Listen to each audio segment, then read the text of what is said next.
ભરૂચના નેત્રંગ ખાતે ભાજપ દ્વારા આદિવાસી સંમેલનનું આયોજન કરવામાં આવ્યું હતું।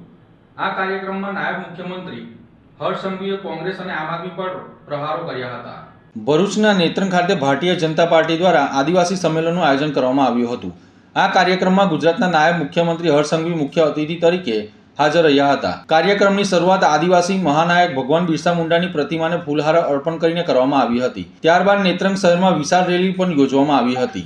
આ સંમેલનમાં કેબિનેટ મંત્રી નરેશ પટેલ, સાંસદ મનસુખ વસાવા, ધારાસભ્ય ગણપત વસાવા, રીતેશ વસાવા, જિલ્લા પંચાયત પ્રમુખ મહેન્દ્રસિંહ વાસદિયા તેમજ ભાજપ પ્રમુખ પ્રકાશ મોદી સહિતના ભાજપના અનેક આગેવાનો અને કાર્યકરો ઉપસ્થિત રહ્યા હતા। કાર્યક્રમ દરમિયાન કોંગ્રેસ અને આમ આદમી પાર્ટીના 100થી વધુ કાર્યકરો ભાજપમાં જોડાઈ પક્ષને સમર્થન આપ્યું હતું।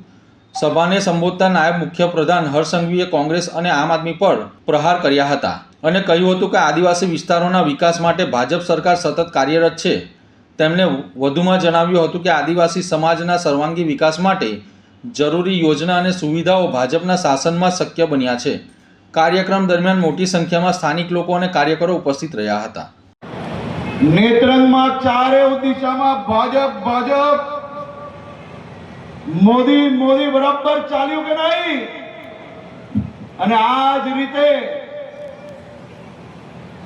આપણે સૌ લોકો સાથે મળીને જે કામગીરી આગળ વધારવાની છે અને આગળ વધારીને આજ ભારતીય જનતા પાર્ટીને આદિવાસી સમાજ સાથે મળીને